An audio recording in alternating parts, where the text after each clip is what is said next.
Well, welcome back. Today's video is about cleaning your wheels. So before we go out and get onto the car, let's go run through the equipment that we'll be using and why you want to use certain things. So start with a wheel cleaner. In this case, I'm using Built Hamber Auto Wheel.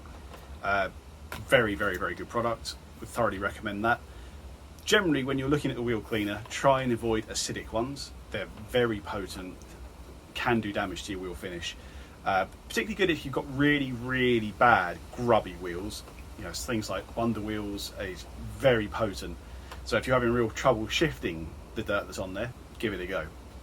But if you can avoid it, a pH neutral cleaner such as Auto Wheel is thoroughly recommended. Now this is also what they call a bleeding wheel cleaner. So when it hits brake dust, it turns purple and runs on the wheel. Particularly good to kind of understand what contaminants are left on the wheel, especially if you've given it a clean and you've got some stubborn marks that are left. You can give it a spray of this.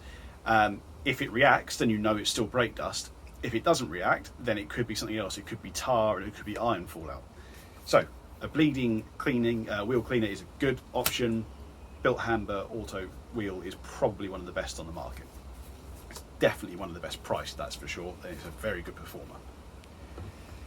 Other things you'll need are a couple of brushes. Now, the faces of the wheel are actually easy cleaned with a little detailing brush like this. You know, faces of wheels can be lots of different patterns, sizes, shapes, number of spokes.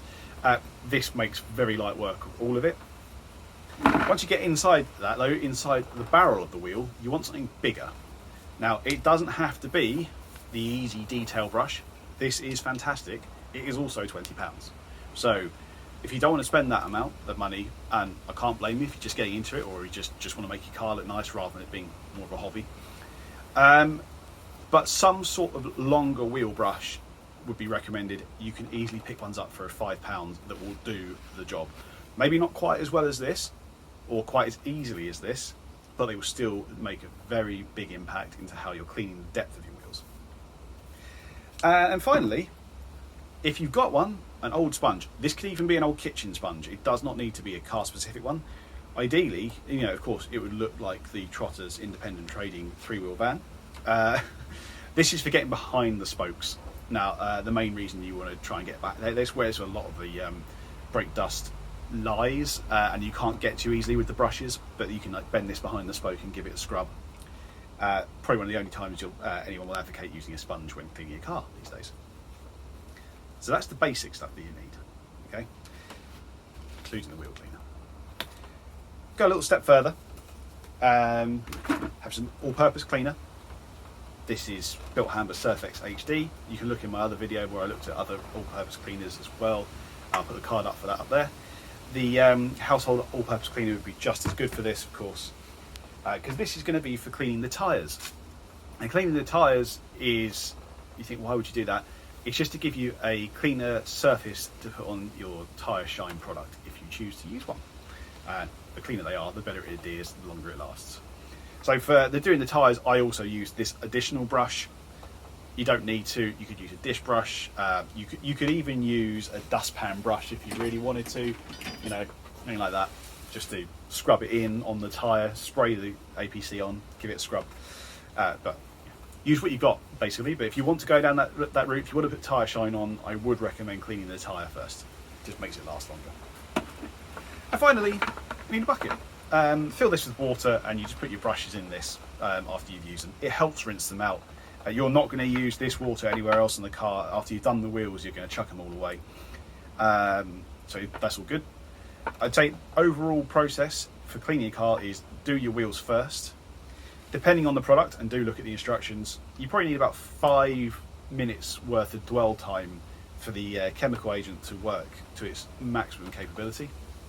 Don't try not to let it dry on the wheel if possible. So doing it as soon as you got home when your wheels are hot, it's not a good idea.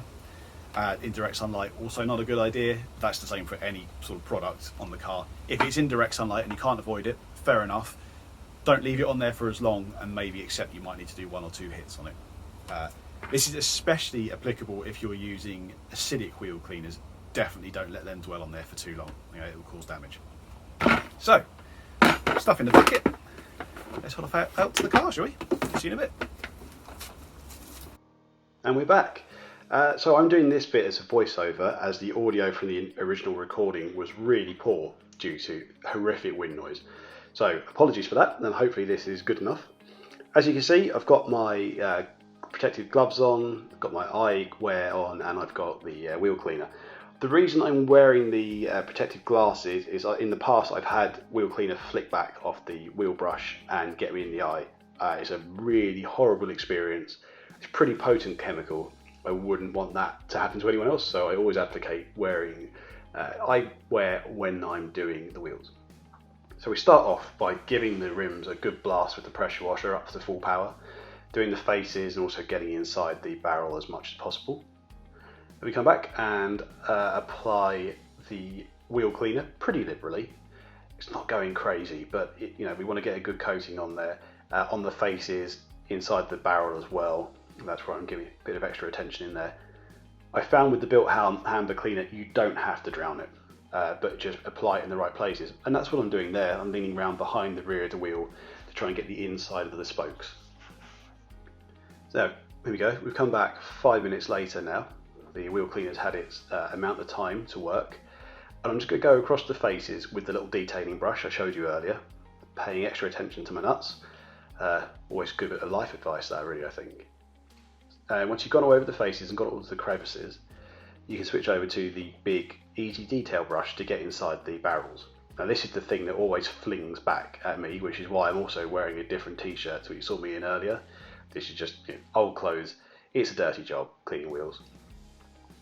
What I'm doing right here is I'm going behind the spokes with the little sponge that I showed you guys earlier, and I'm applying additional product to the sponge, and that's just to get more contact for the chemical round behind the spokes to work on that brake dust. Quick blast off here with the pressure washer, and now a bit of all-purpose cleaner, Bilhamber Surfex HD, cut 10:1 on the tyres, scrub with the brush, blast off again. And that is basically your wheel cleaned. That's the process. What you can do next depends on what you want to do with the wheel. You can let it air dry, you can dry it off with a towel, or you can use a pet dryer. The reason I'm talking about drying off the wheel is to make it suitable to apply a sealant, a protectant if you want to, or a tyre dressing. But let's watch that whole wash process in time lapse from a much better angle.